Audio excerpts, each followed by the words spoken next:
How do you guys feel that all your fans are here waiting for the movie to come out in over 150 cinemas nationwide here in the Philippines? My heart is pounding so fast. I'm so nervous. Yeah, thank you so much sa inyong lahat. Maraming salamat for being here.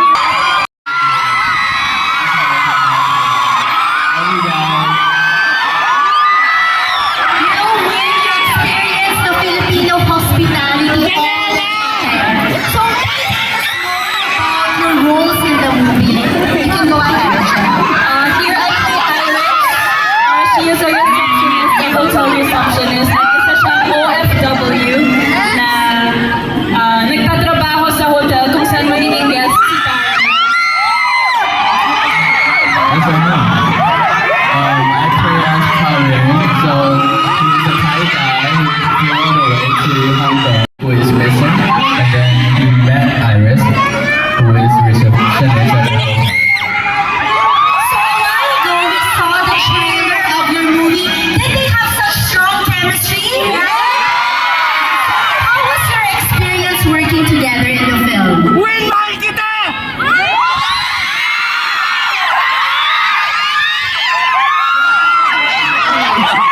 It was really great being able to work with him.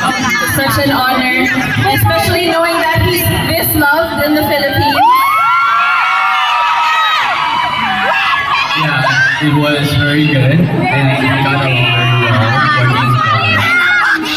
Actually asked Richard and Direk Sigrid a while ago why Filipino fans should watch the movie. So you guys, why should Filipinos watch the movie on their parents?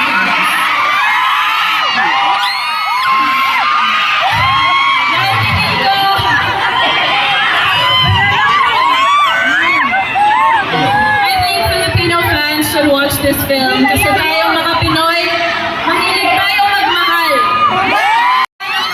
Panoorin niyo yung film namin.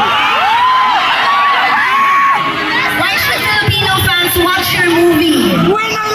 Because me and Jenna, good actors. That's right. So what are the lessons that Filipinos can learn from the movie? What do you think, Janela? Siguro na, all live under the same sky. Kahit na magkalayo tayo ng bansa, magkaiba tayo ng bansa, we can all just love each other freely. For me, I think you will learn the true meaning of happiness, which will don't spoil, but yeah, you will learn like how happiness is for your life. I think everyone excited, right? Okay, so I know that you guys work together really well. Did you learn any language?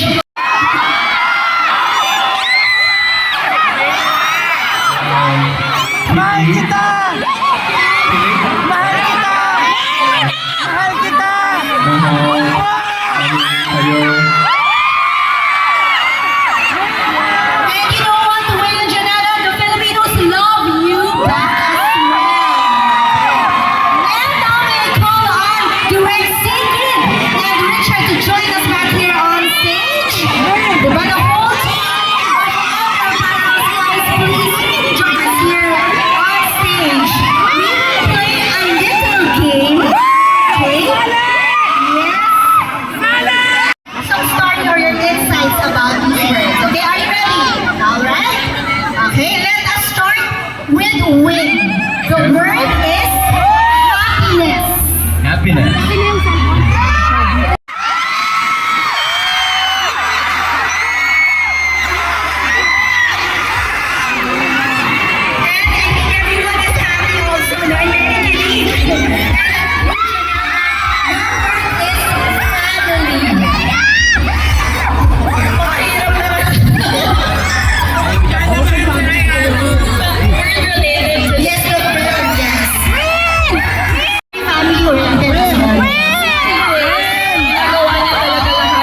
last throw of the movie. Or maybe become a winner.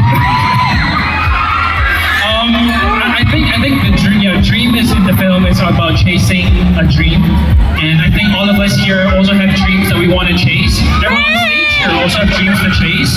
So that's why this really relates to being able to have that access, so that we can produce even more greater Filipino films for the rest of the world, for the rest of our lives, and put Philippine Asian cinema on the map. So that's the big dream that we all have here. And we will all make that happen, right? SM Metro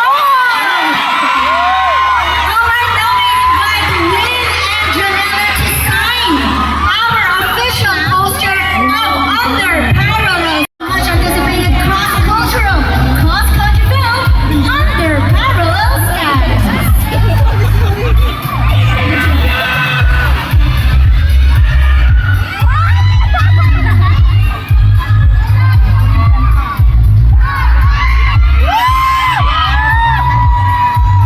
Yes, let's give Win and Janela a big, big round of applause.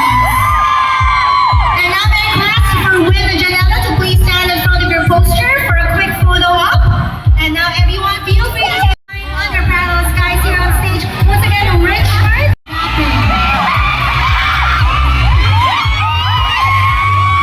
Sigrid?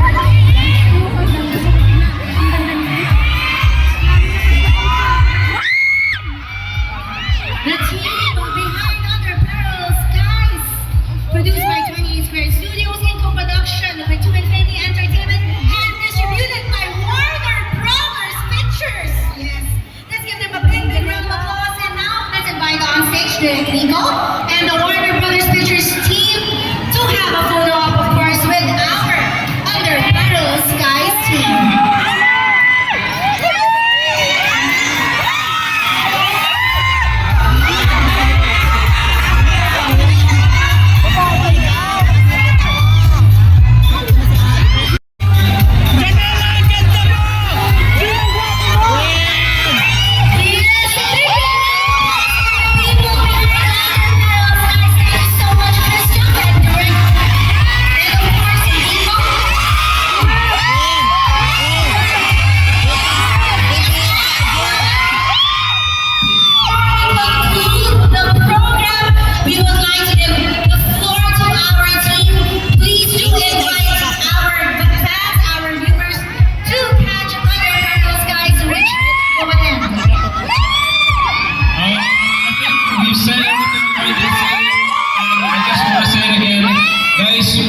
This is one of the toughest projects that I think that a lot of us have done. We put in a lot of our hearts, blood, sweat, and tears to make this happen, and we're very, very grateful to all the support out here. You guys really turned up today. I'm super grateful for that. And of course, I want to thank also Hong Kong Tourism Board and Catholic Senate for supporting us so early in the project. This project is 2 years in the making, guys. We've been 2 years in the making, and once again, I'm going to invite all of you guys to watch Under Parallel Skies, showing tomorrow, April 17th in cinemas, over 150 cinemas nationwide. Thank you so much, Warner Brothers, and of course all our exhibitors for believing in this project. And yes, I will leave your stuff to the rest to say.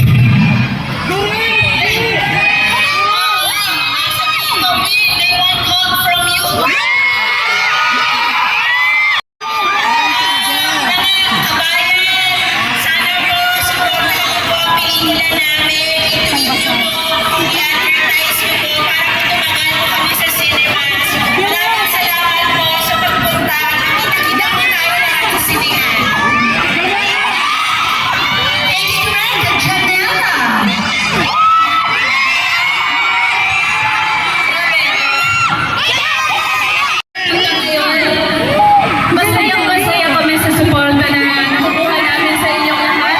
Hanggang dun sa taas. Thank you so much for being here with us.